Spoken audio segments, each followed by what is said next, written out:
Halo pendengar kisah, selamat datang kembali di channel ini, tempat di mana kami akan membahas kisah-kisah kriminal nyata yang terjadi di seluruh belahan dunia. Kami berharap semoga kalian semua dalam keadaan sehat walafiat dan dijauhkan dari mara bahaya. Hari ini kami akan membahas sebuah kasus yang terjadi di negara Ekuador pada tahun 2016. Saat itu ada 4 orang turis perempuan yang telah lama bersahabat. Mereka melakukan perjalanan ke wilayah Ekuador selama 1 bulan lebih. Namun sebulan kemudian 2 dari 4 sahabat tersebut ditemukan tak bernyawa di sebuah semak-semak dengan kondisi tangan terikat. Kedua jasad juga hanya mengenakan busana dalam saja. Tanpa ada yang menyangka, liburan yang seharusnya menjadi kenangan indah seketika berubah menjadi kasus yang mengguncang beberapa negara Amerika Latin.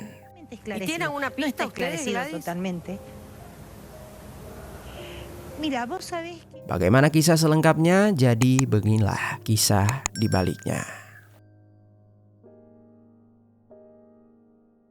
Pada tanggal 10 Januari 2016, di wilayah Mendoza, Argentina, terdapat 4 sahabat perempuan yang tengah sibuk mengemasi barang-barang mereka. Mereka adalah Maria Jose Coni, Marina Menegazo, Sofia Sarmiento, dan Agustina Cano. Keempatnya telah bersahabat sejak mereka masih remaja. Dan kali ini mereka sedang bersiap memulai perjalanan liburan panjang yang sudah lama mereka rencanakan. Biasanya mereka hanya berlibur singkat ke negara Chili, namun di tahun itu mereka ingin perjalanan yang lebih jauh, lebih lama, dan tentu saja lebih menantang. Mereka berencana untuk pergi ke negara Ekuador. Perjalanan mereka dimulai dari wilayah Mendoza menuju ke wilayah Santiago yang terdapat di negara Chili. Dari sana mereka terbang ke kota Lima, Peru, lalu melanjutkan perjalanan ke negara Ekuador. Di negara Ekuador mereka sempat singgah di wilayah Quito, menikmati suasana Banos dan menjelajahi berbagai pantai di pesisir. Dan akhir perjalanan mereka pun menetap di wilayah Montanita, sebuah kota kecil di Ekuador yang populer di kalangan backpacker karena biaya hidup yang murah. Dan juga terdapat banyak hostel serta bar yang memiliki pantai yang indah dan ramai. Waktu terasa cepat berlalu, sebulan pun hampir mereka lewati. Dan pada tanggal 10 Februari 2016, sesuai rencana awal, Sofia dan Agustina memutuskan pulang lebih dulu ke negara Argentina. Sementara itu Maria dan Marina memilih tinggal beberapa hari lagi untuk menikmati suasana pantai sebelum mereka benar-benar pulang kembali ke Argentina. Setelah 2 sahabatnya pulang, Maria dan Marina pindah ke hostel lain yang bernama Hostel GN dengan tarif sekitar $10 per harinya. Untuk menambah uang perjalanan yang semakin menipis, keduanya membuat salad buah dan hamburger untuk mereka jual di wilayah-wilayah pantai. Singkat cerita, beberapa hari pun berlalu. Di tanggal 21 Februari 2016, Maria dan Marina menghabiskan waktu seharian di pantai. Mereka tertawa, berfoto, menikmati matahari, lalu mengunggah momen-momen tersebut ke media sosial. Dan di hari itu juga, tiket kepulangan sudah mereka pesan dengan jadwal tanggal 25 Februari 2016. Lalu keesokan harinya di tanggal 22 Februari, mereka kembali mengabari keluarga mereka. Mereka mengatakan sudah membeli tiket pesawat dari wilayah Lima menuju Santiago. Lalu mereka berencana melanjutkan perjalanan darat dengan menggunakan bus ke wilayah Mendoza. Di hari yang sama sekitar pukul 12 siang, keduanya meninggalkan hostel tempat mereka menginap untuk berpindah ke wilayah Guayaquil. Sepanjang perjalanan, mereka sempat mampir ke beberapa toko untuk membeli oleh-oleh. Dan ketika sore hari tiba sekitar pukul 15.30, mereka memutuskan singgah ke sebuah bar yang bernama La Abogadita. Di sana mereka memutuskan meminum sedikit alkohol, mengobrol dan berinteraksi dengan warga lokal seperti biasanya, tanpa ada firasat buruk apapun. Dan di bar itu juga, mereka bertemu dengan 2 orang pria bernama Alberto dan Aurelio. Melihat ransel besar yang dibawa Maria dan Marina, Alberto bertanya kemana tujuan mereka. Maria yang mendengar menjelaskan kalau mereka sedang mencari tempat tinggal murah di wilayah Guayaquil untuk beberapa hari ke depan. Marina menambahkan kalau mereka sedang dalam perjalanan pulang ke negara mereka. Dan di saat itu mereka sedang menghemat sisa uang perjalanan mereka. Mendengar itu, Alberto dan Aurelio saling bertukar pandang. Di tengah pembicaraan santai, keduanya sempat menjauh sebentar dengan alasan mengambil minuman tambahan. Di sudut bar yang lebih sepi, mereka mulai berbicara pelan. Alberto berbisik kalau inilah kesempatan untuk mereka menipu turis asing. Aurelio saat itu awalnya sedikit ragu, tetapi Alberto berhasil meyakinkannya. Alberto mengatakan mereka bisa menawarkan tumpangan dan tempat tinggal sementara. Dia juga menyampaikan kalau rumahnya cukup sepi dan jauh dari keramaian. Setelah Aurelio setuju, mereka pun mulai menyusun rencana singkat. Alberto akan berperan sebagai tuan rumah yang ramah dan meyakinkan. Dia akan menawarkan kamar gratis agar kedua target merasa percaya. Bahkan Alberto juga menyebutkan kalau dia memiliki beberapa narkotika yang bisa mereka campurkan untuk melumpuhkan kedua target bila diperlukan. Setelah rencana itu cukup matang, keduanya kembali ke meja seolah tak terjadi apa-apa. Tanpa banyak berbasa-basi lagi, Alberto langsung menawarkan bantuan kepada Maria dan Marina. Dia mengatakan mereka bisa tinggal sementara di rumahnya yang masih berada di wilayah Montanita yang tak jauh dari bar tersebut. Dia mencoba meyakinkan kedua gadis itu dengan menyampaikan kalau mereka bisa menyimpan uang saku mereka, dan bahkan dia juga berjanji kalau dia akan mengantarkan mereka ke bandara nanti. Tawaran itu terdengar ramah dan menguntungkan. Setelah berbincang cukup lama, akhirnya sekitar pukul 8:30 malam, mereka berempat meninggalkan bar untuk naik ke taksi menuju ke rumah Alberto. Tak lama kemudian, taksi berhenti di depan sebuah rumah yang tampak sederhana. Terlihat lokasi itu cukup sepi dan masih dikelilingi perpohonan yang tinggi. Dengan sikap sopan, Alberto mempersilahkan Maria dan Marina untuk masuk. Aurelio mengikuti di belakang sambil membantu membawa barang-barang gadis itu. Namun entah apa alasannya, Alberto memberi 2 kamar terpisah untuk Maria dan Marina. Meski begitu, keduanya tak banyak mengeluh. Mereka masuk ke kamar masing-masing dan mulai merapikan barang. Sementara itu, Alberto dan Aurelio mulai mempersiapkan niat jahat mereka. Menjelang dini hari, Aurelio mengambil sebilah pisau sementara Alberto menyiapkan tongkat kayu. Keduanya juga menyiapkan suntikan yang telah diisi dengan narkotika. Alberto lebih dulu mendatangi kamar Maria. Saat itu, Maria sedang sibuk memindahkan barang-barangnya. Dia sempat bertanya mengapa Alberto masuk tanpa izin, namun tak mendapatkan jawaban. Tiba-tiba saja Alberto menerjang Maria dan mencoba melakukan tindakan. Maria melawan. Maria memukul, berteriak, dan berusaha melepaskan diri. Namun Alberto terus menahan Maria dengan secara paksa. Dalam upaya terakhir, Maria menendang perut Alberto hingga membuat dia tersungkur. Maria mencoba untuk kabur, tetapi Alberto bangkit lebih cepat dan mengayunkan tongkat ke Maria tepat pada bagian kepalanya. Seketika Maria terjatuh tengkurap. Dalam kondisi Maria yang sedang tak berdaya, Alberto menyuntikkan beberapa narkotika lalu kembali melakukan tindakan keji itu. Sementara itu di sisi lain, di kamar Marina, Aurelio juga berusaha membujuk Marina. Awalnya dia bersikap seolah ramah, namun penolakan Maria membuat dia berubah kasar. Tindakan tidak senonoh pun seketika terjadi. Marina melakukan perlawanan sekuat tenaga, mencoba mendorong tubuh Aurelio, tetapi kekuatannya tak sebanding dengan pria itu.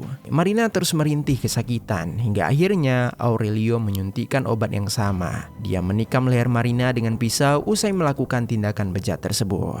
Akhirnya di malam yang sunyi itu, 2 sahabat yang selalu bersama tewas dengan cara yang begitu tragis.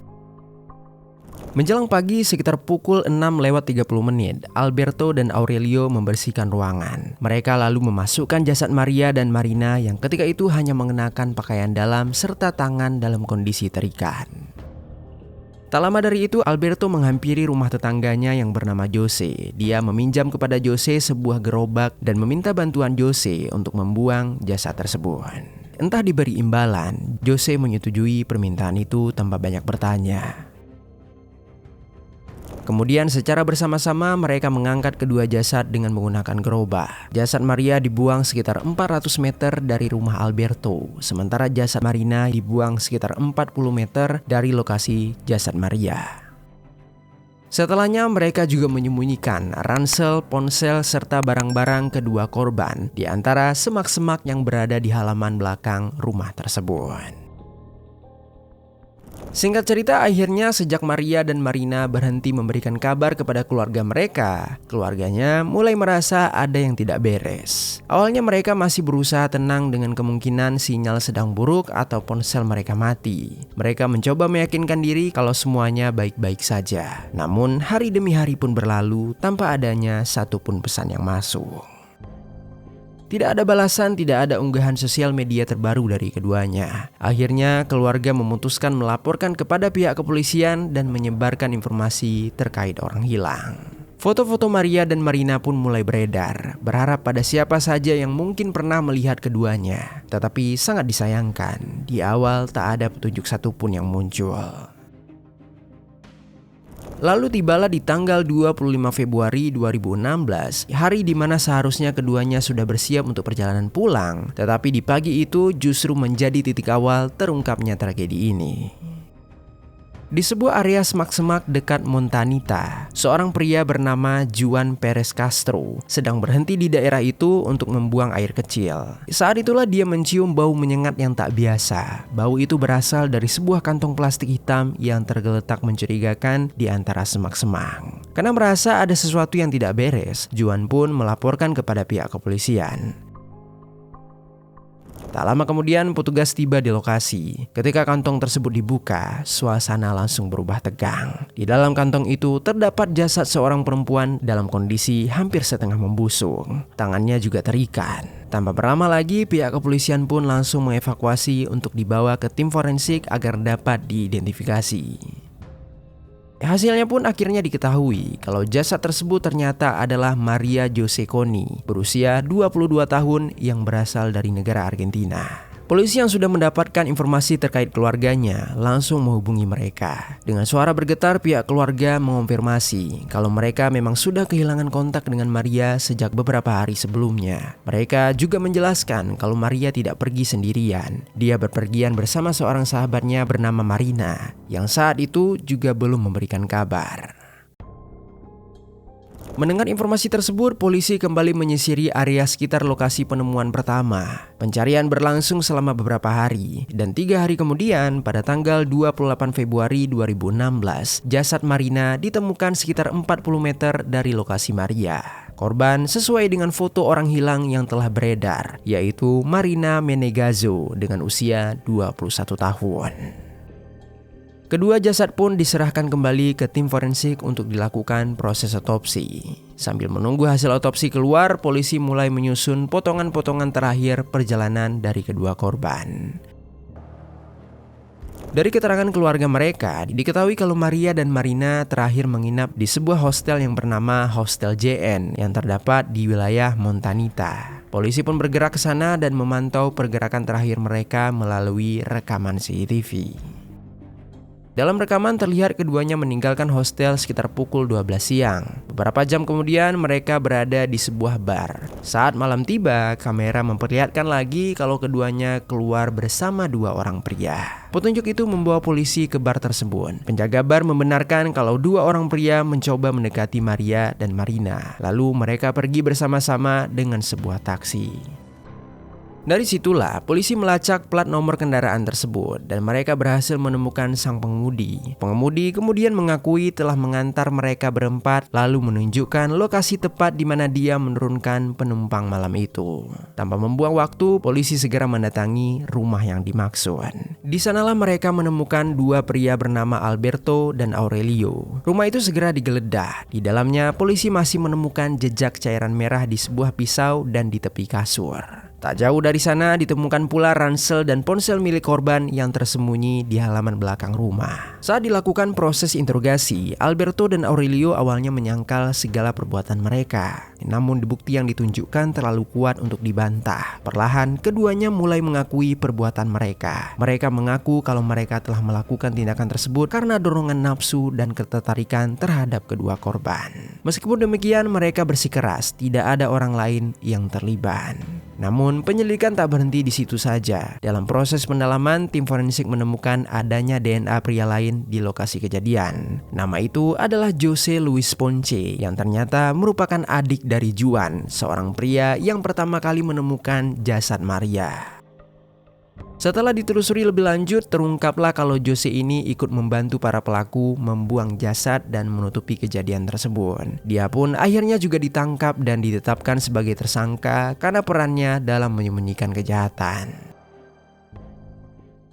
Singkat cerita, beberapa hari kemudian hasil otopsi pun akhirnya dirilis. Dari laporan tersebut diketahui kalau kedua korban diikat dan dibius menggunakan campuran kokain, opiat, dan benzodiazepin. Keduanya juga mengalami tindakan tidak sebelum dieksekusi. Diketahui kalau Maria meninggal akibat sebuah pukulan keras di bagian kepala, sementara Marina tewas karena luka tusuk di bagian leher. Kasus ini pun berlanjut ke meja hijau, dan pada bulan Agustus 2016, Alberto Segundo Mina Ponce yang berusia 33 tahun dan Aurelio Eduardo Rodriguez berusia 39 tahun divonis hukuman 40 tahun penjara. Setahun kemudian, tepatnya di bulan September 2017, Jose Luis Ponce berusia 33 tahun yang ikut membantu kedua pelaku juga divonis 40 tahun penjara. Meski dia tidak terlibat langsung dalam pengeksekusian, perannya dalam membantu membuang jasad tetap menerima hukuman yang cukup berat. Akhir kisah kepergian Maria Jose Coni dan Marina Menegazo bukan hanya meninggalkan duka bagi keluarga mereka, tetapi juga meninggalkan luka yang cukup mendalam bagi kedua sahabat lainnya yang pulang lebih dulu. Dua perempuan muda yang berangkat dengan mimpi, tawa, dan semangat pertualangan tak pernah kembali ke rumah mereka. Orang tua kehilangan anak, saudara kehilangan bagian dari hidupnya, dan teman-teman kehilangan sosok yang selama ini tumbuh bersama mereka. Kasus ini mendapatkan berbagai tanggapan dari masyarakat internasional. Sebagian orang entah mengapa justru menyalahkan korban, menganggap berpergian hanya ada perempuan dengan pakaian yang cukup terbuka sebagai hal yang memancing pelaku. Namun di sisi lain juga banyak perempuan menolak keras pada pandangan tersebut. Mereka menegaskan kalau tidak ada satupun alasan yang dapat membenarkan kekerasan. Dari situlah banyak perempuan mengunggah foto diri mereka saat melakukan solo traveling sebagai bentuk pernyataan kalau perempuan berhak berpergian sendiri tanpa adanya rasa takut. Tanggar Via Jusola yang berarti aku berpergian sendiri menyebar luas di internet, menjadi simbol perlawanan terhadap budaya menyalahkan korban dan penegasan kalau keamanan adalah hak setiap orang. Dari tragedi ini mungkin ada pelajaran baik yang bisa dipetik, bahwa pentingnya kewaspadaan dan keamanan saat berpergian, terutama di tempat asing. Jangan terlalu cepat percaya kepada orang-orang yang baru kita kenal. Dan masyarakat juga perlu mulai fokus pada akar permasalahan dibandingkan dengan saling menyalahkan, di mana di setiap negara kekerasan terhadap perempuan masih menjadi persoalan serius yang sering terjadi, terlebih pada turis-turis asing. Mungkin sudah seharusnya ada tindakan yang diambil oleh pihak berwenang. Dan yang tak kalah penting, kasus ini mengingatkan kita kalau solidaritas memiliki kekuatan besar. Suara-suara perempuan di seluruh dunia membuktikan kalau tragedi ini tidak boleh membungkam keberanian. Maria dan Marina mungkin telah tiada, tetapi kisah mereka terus hidup sebagai pengingat kalau setiap orang berhak atas rasa aman dimanapun mereka berada. Sekian kisah hari ini, semoga ada pelajaran baik yang dapat kita ambil.